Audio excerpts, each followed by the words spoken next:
Hello girls, we are doing our chapter financial statement with adjustment and we are doing our adjustment. Today we will do our fifth adjustment as I have already discussed with you fifth adjustment.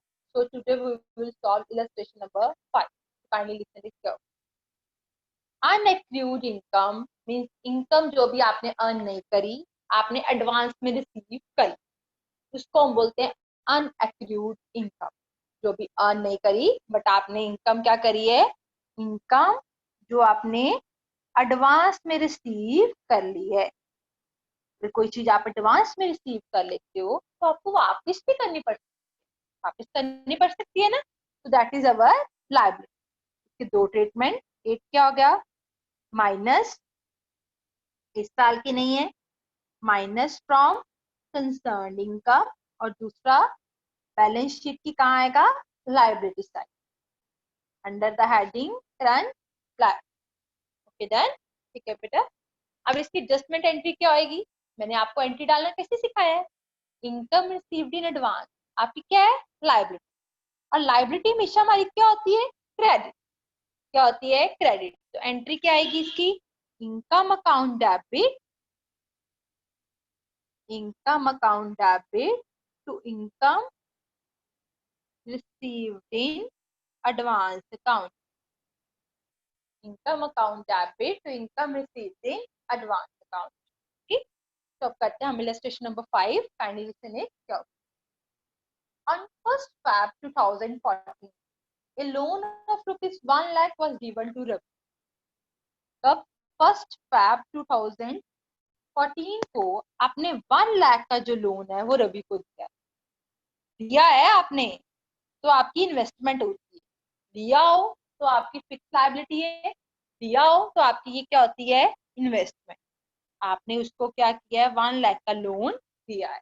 Next पढ़ो. For 3 month का है at the rate of interest है 12% पर N. कितने months का, 3 month, rate of interest कितना है, 12% पर N. And accounting year is financial year. Interest was received from 3 months. आपने जो बेटा इंटरेस्ट रिसीव किया है वो 3 मंथ्स का रिसीव करा है. कौन से मंथ्स का रिसीव करा है इंटरेस्ट, देखो एक आपने करा है कहते हैं 3 मंथ्स का, फेब, 1st फेब को दिया ना, मार्च और अप्रैल. आपने बच्चे जो इंटरेस्ट रिसीव करा है कितने मंथ्स का रिसीव करा है, 3 मंथ्स का रिसीव करा है. कौन कौन से मंथ्स हैं, फेब, मार्च, अप्रैल.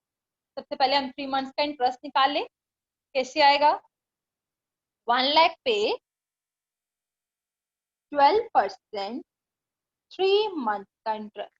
देखो कैसे आएगा, 1 लाख पे 12% 3 मंथ का इंटरेस्ट. ये आ गया 3000 आ गया फेब, मार्च और अप्रैल का इंटरेस्ट. 3 मंथ्स का इंटरेस्ट 3000 है, तो एक महीने का इंटरेस्ट कितना हो गया, 1000. 1000 फेब का, 1000 मार्च का, 1000 अप्रैल. इतनी बात क्लियर हुई. आपने इंटरेस्ट रिसीव किया है 3 मंथ का, फेब, मार्च और अप्रैल. बट प्रॉब्लम क्या आ गई, हमारा ईयर एंडिंग जो है 31 मार्च है. 31 मार्च को मेरे अकाउंट क्लोज हो जाते हैं. तो मेरे लिए अप्रैल वाला जो इंटरेस्ट है वो क्या है, इन एडवांस. मैंने एडवांस में रिसीव कर. मैंने मार्च तक देखना है, मार्च तक तो मुझे जो इंटरेस्ट मिल गया वो ठीक है. अगर मैंने अप्रैल का भी रिसीव करा है तो 1 मंथ का जो इंटरेस्ट है 1000, वो मेरे लिए क्या है, रिसीव्ड इन एडवांस. अगर मई तक का किया होता 2 मंथ का इंटरेस्ट रिसीव्ड इन एडवांस हो जाता.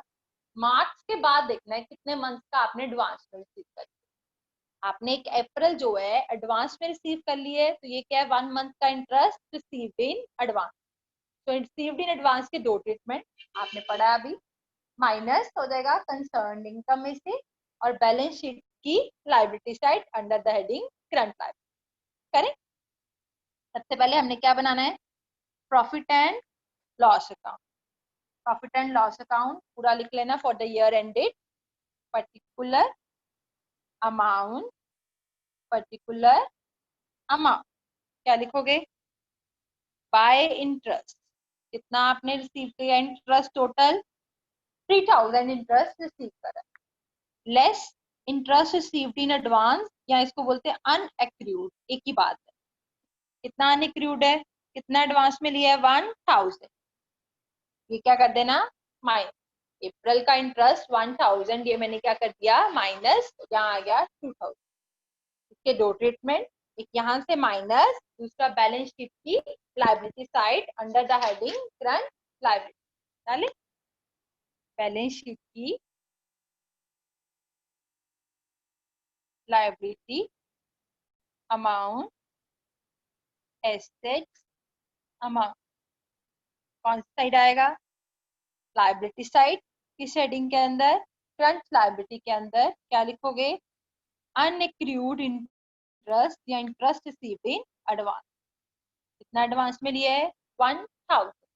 ओके, और जो आपने लोन दिया ना राम को, वो आपकी क्या होती है, फिक्स्ड एसेट के अंदर इन्वेस्टमेंट होती है, चाहे आप इन्वेस्टमेंट के अंदर लिख दो, चाहे आप फिक्स्ड एसेट के अंदर लिख दो। कितना लोन दिया है, 1 लाख का।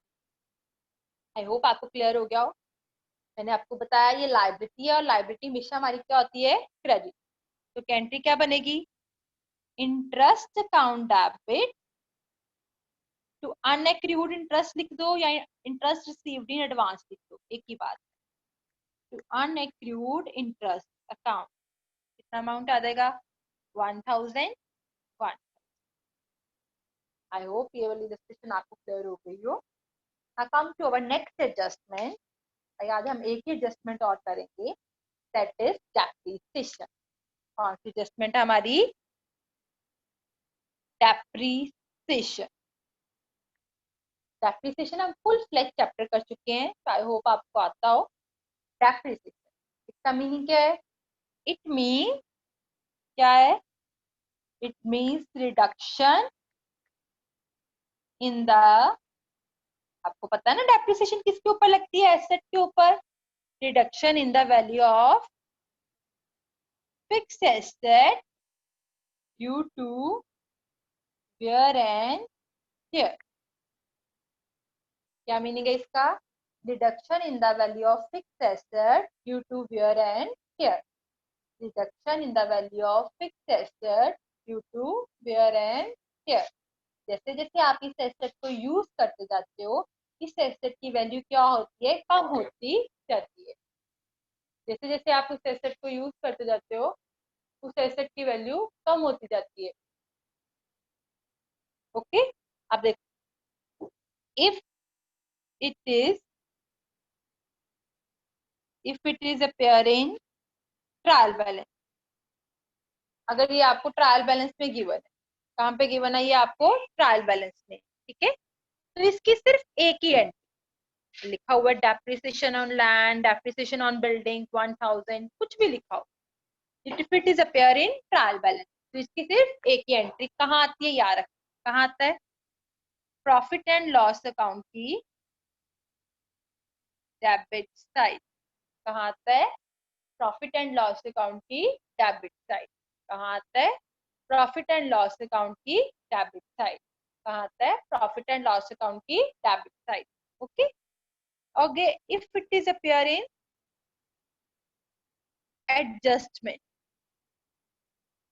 If it is appear in adjustment, अगर ये एडजस्टमेंट में गिवन है तो कहाँ आता है ये, प्रॉफिट एंड लॉस अकाउंट की डेबिट साइड। दो जगह ट्रीटमेंट होगे ना, कोई चीज अगर एडजस्टमेंट में है तो उसके दो treatment, profit and loss account की डेबिट साइड क्योंकि खर्चा है, और बैलेंस शीट में एसेट में से माइनस हो जाती है बेटा डेप्रिसिएशन। एसेट में से क्या हो जाती है, माइनस। आई होप आपको लर्न हो गया हो। ये हमेशा फिक्स्ड एसेट पे लगती है डेप्रिसिएशन। अगर ट्रायल बैलेंस के अंदर गिवन है तो एक ही treatment, profit and loss account की डेबिट साइड। एडजस्टमेंट में गिवन है तो दो treatment, profit and loss account की डेबिट साइड और बैलेंस शीट की एसेट में से माइनस डेप्रिसिएशन। जो भी कंसर्न्ड एसेट है उसमें से माइनस। ये आपने पढ़ा है ना, डेप्रिसिएशन का मीनिंग क्या है, reduction in the value of fixed asset. Fixed asset की वैल्यू क्या हो गई, कम हो गई। आई होप ये आपको दोनों चीजें क्लियर हो गई हो, पूरा क्लियर हो गया हो। इसकी एडजस्टमेंट एंट्री क्या होती है, जो इस जर्नल एंट्री होती है वही एडजस्टमेंट एंट्री होती है। क्या होती है इसकी adjustment entry? Depreciation account debit, depreciation account debit to fix asset account. क्या एंट्री होती है? Depreciation account debit to fix asset account. क्या होती है? Depreciation account debit to fix asset account. Clear है? अब मैं आपको एक इलस्ट्रेशन करवाती हूँ, सम में ध्यान से सुनना। इलस्ट्रेशन नंबर 7 सुनो। On 1st January 2014, 1st January 2014 को एक मशीन आपने खरीदी जिसकी कॉस्ट थी 10,000। फर्नीचर खरीदा जिसकी कॉस्ट थी 20,000। ठीक है। उसके बाद आपको एडजस्टमेंट में लिखा हुआ है, क्या लिखा है एडजस्टमेंट में? Depreciation 5% on furniture and 10% on machinery. 5% on furniture, 10% on machinery. 5% on furniture, 10% on machinery. ये आपको डेप्रिसिएशन देगा। आपने कैसे करना है इस सम को ध्यान से। जब भी कोई एडजस्टमेंट हो पहले उसको टिक लगाओ, ट्रायल बैलेंस। ये मशीनरी की एडजस्टमेंट है और फर्नीचर की एडजस्टमेंट है। ठीक है। सबसे पहले आपने क्या करना है, एक बना लो पहले दो account, profit and loss account, particular amount, particular amount. ठीक है। उसके बाद आप बना लो balance sheet, liabilities, amount, asset, amount. ठीक है, बना लिए। अब सबसे पहले ये डाल, मशीन का आता है बैलेंस शीट में फिक्स एसेट के अंदर। यहाँ लिखो मशीन कितना है 10,000। अंदर क्यों लिखा? क्योंकि इसकी एडजस्टमेंट है, टिक लगी है ना, तो इसमें इसकी एडजस्टमेंट है। जब हम एडजस्टमेंट पढ़ेंगे फिर हम इसको लिखेंगे। ठीक है। एडजस्टमेंट पढ़ो। क्या है मशीन की adjustment? Depreciation 10% on machinery. Machine पे कितने परसेंट डेप्रिसिएशन लगी है? 10%। मीन डेप्रिसिएशन निकालनी है, पहले कितनी आई? 10,000 पे 10%, 1,000 आ गई आपकी depreciation. Okay, it is given in adjustment. इसके दो क्या है? प्रॉफिट एंड लॉस अकाउंट की debit side, profit and loss account की डेबिट साइड, और बैलेंस शीट में एसेट में से माइनस। ठीक है, डाल दें। डेबिट साइड क्या लिखोगे? टू डेप्रिसिएशन ऑन मशीन कितनी है? 1,000, और मशीन में से माइनस डेप्रिसिएशन 1,000, आ गया 9,000। ठीक है। प्रॉफिट एंड लॉस अकाउंट की डेबिट साइड और बैलेंस शीट में एसेट में से माइनस। आई होप आपको क्लियर हो गया हो। दो ट्रीटमेंट मैंने कर, मशीनरी हो गया। बारी आई फर्नीचर। फर्नीचर कहाँ आता है? एसेट साइड कितना आ गया? 20,000। टिक लगी है, इसकी एडजस्टमेंट है इसलिए मैंने इनर कॉलम में डाल दी। एडजस्टमेंट के 5% डेप्रिसिएशन ऑन फर्नीचर, तो 20,000 पे 5% लगाओ। पहले कितना आता है? कितना आया ये भी? 1,000।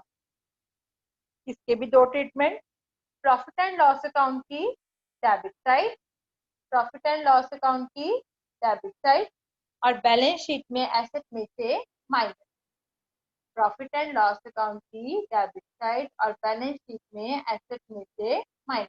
Okay, profit and loss account की डेबिट साइड और बैलेंस शीट में एसेट में से minus. To depreciation on furniture कितना आ गया? ये आपके पास फर्नीचर दैट इज 1,000, और एसेट में से माइनस होगी डेप्रिसिएशन 1,000, ये आ गया 19,000। आई होप ये आपको क्लियर हो गया हो। डेबिट साइड और एसेट में से माइनस। अब मैं आपको एक और बात बताती हूँ, ध्यान से सुनना मेरी बात। ये तो मैंने सिंपल केस दिया कि 1 अप्रैल को आपने मशीन खरीदी, 31 मार्च आपका ईयर एंड, और डेप्रिसिएशन ली 5% पर एनम, ये लिखा था। एक बात और मेरी याद रखना, कई बार बच्चे हमेशा ये बात मेरी रिमेम्बर रखना, अगर आपके परसेंटेज के साथ पर एनम नहीं लिखा, अगर आपकी परसेंटेज के साथ पर एनम नहीं लिखा तो आपने मंथ नहीं लगाने।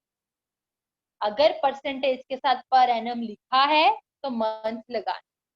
पर एनम मीन्स आपको साल का दिया है तो आपको मंथ लगाने हैं।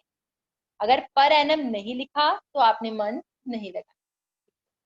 अभी मैंने आपको सिंपल करवाया कि 1 अप्रैल को मशीन खरीदी तो ये ट्रीटमेंट आपको सिंपल समझाया। अब जो इलस्ट्रेशन के अकॉर्डिंग है वो भी मैं आपको बता दूं, ठीक है? वो भी ध्यान से, मैं ट्रीटमेंट नहीं बताना, मैं सिर्फ आपको डेप्रिसिएशन निकालना बताऊं।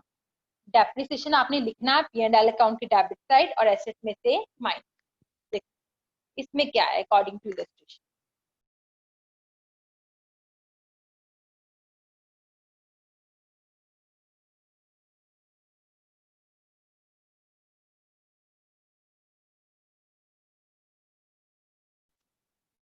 अकॉर्डिंग इलस्ट्रेशन के अकॉर्डिंग बच्चे, जो आपने मशीन खरीदी है 1 जनवरी को खरीदी है 2014, जो भी खरीदा है मशीन भी और फर्नीचर भी, दोनों चीजें कब खरीदी हैं? 1 जनवरी को, ठीक है? ये खरीदी है आपने 10,000 की और फर्नीचर खरीदा है आपने 20,000।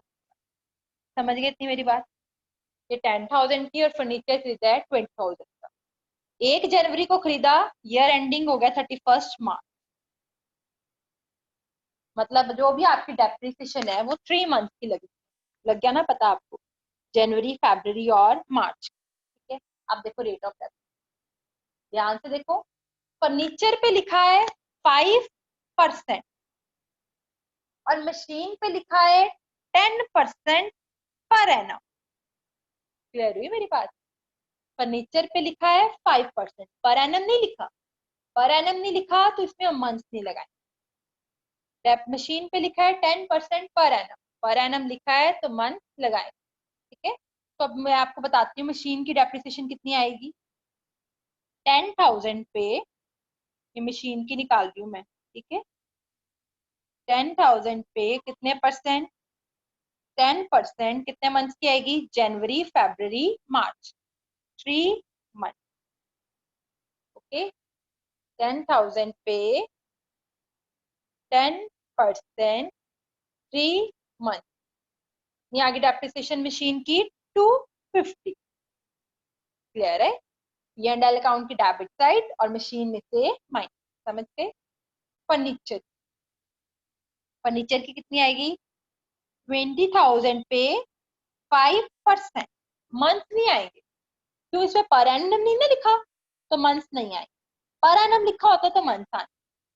सीधे ही 20,000 पे 5%, ये आ गया 1,000। क्लियर हुई मेरी बात? अगर पर एनम लिखा है तो मंथ लगाएंगे, पर एनम नहीं लिखा तो डायरेक्ट परसेंटेज लगा देंगे। ठीक? तो आई होप आपको आज का टॉपिक जो है डेप्रिसिएशन पूरा क्लियर हो गया हो। Still if you have any problem then you can ask me. Thank you.